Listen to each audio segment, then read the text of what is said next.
Moving on to movies and shows, more sad news with Malcolm Jamal Warner passing away. I think about the day before Ozzy had passed away. Malcolm Jamal Warner was known best as Theo from The Cosby Show. I know The Cosby Show has a lot of bad energy around it because of Mr. Cosby. Um, so it sucks that a lot of people, I feel like, especially the new generation, probably won't be able to see his best work and the most iconic work he's had because people won't be able to see that show.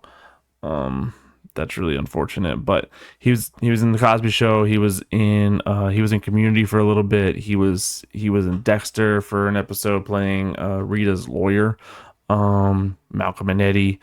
Um, a bunch of other things. Oh, he was in the O.J. Simpson biopic series.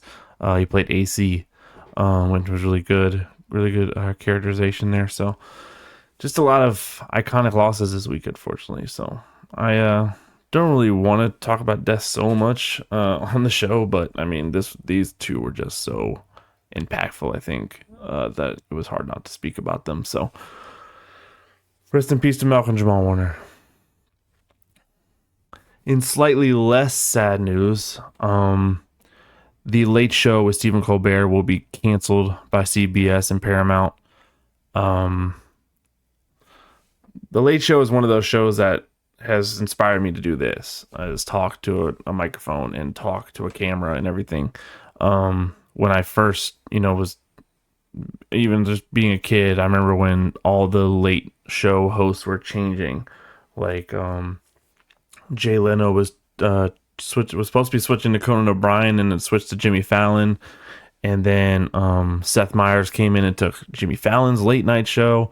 And then the Late Show had David Letterman, and then Letterman left to go do his own thing.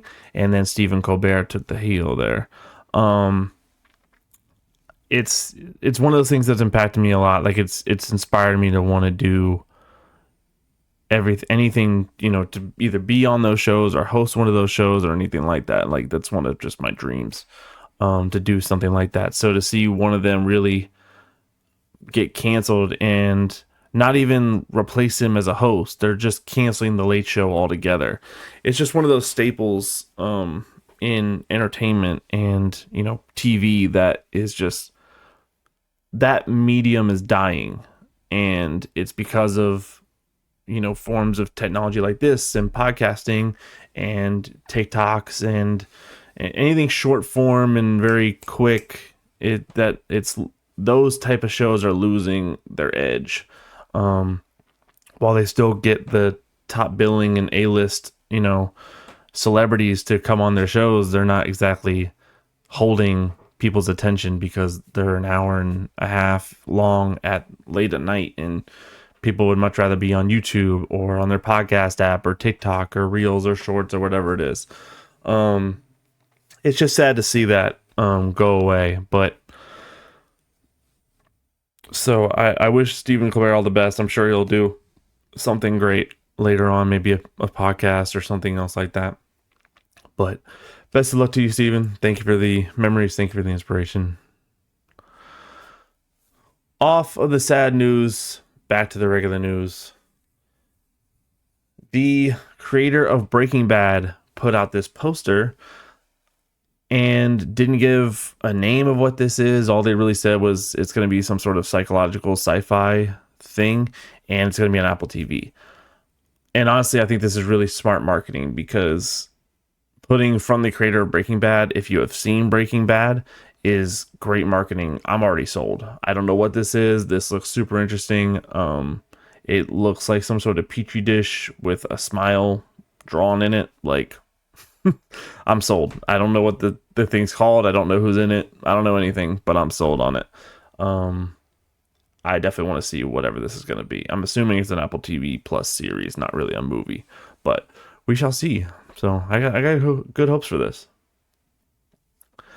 Happy Gilmore 2 will be releasing this week. I just recently watched Happy Gilmore, the original one, again. I actually have a Funko Pop of Happy Gilmore right here. Big Adam Sandler fan myself. Happy Gilmore is one of those iconic movies from the '90s that basically cemented uh, Adam Sandler's career, and he's doing a second one. Bad Bunny is right there playing his caddy, which I think is really funny. People like MJF of AEW, Becky Lynch from WWE. I think I saw that Shaq was going to be in it. Eminem's supposed to be in it. There's a lot of people in it. Julie Benz is supposed to come back and reprise her role. Shooter McGavin's back. A lot of people are in it. So I'm looking forward to see that.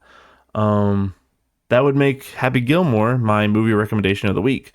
To prepare yourself for the new sequel coming out. I believe it's still on Netflix. But if not, you just Google it and find where it's at. But the Happy Gilmore 2 will be coming out on Netflix, so I think they put it on there so people could watch it.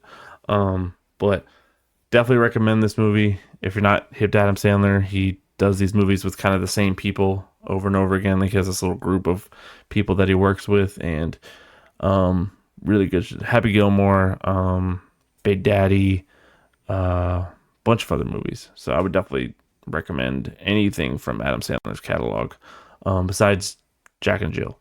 Don't watch that. Moving into Marvel movies, the Fantastic Four movie we're releasing this week. I'm very excited to see this. I'm a big fan of Pedro Pascal. I'm a huge fan of The Mandalorian and a bunch of other things he's done. I think he was in Game of Thrones. He's been in a bunch of stuff, but also the Thing is played by Ebon Moss-Bachrach, who was in The Bear. And then Johnny Storm is played by his name is escaping me. Joseph Quinn, I believe is his name. He was in Stranger Things and some other things. I'm not familiar with Vanessa Kirby, who plays Miss Fantastic there, but all these are really good actors. Looking forward to this. I watched the first Fantastic Four, like the 2003 movie or whatever it was. And there's supposed to be a lot of cameos from the old actors plus actors from an unreleased 1997 version.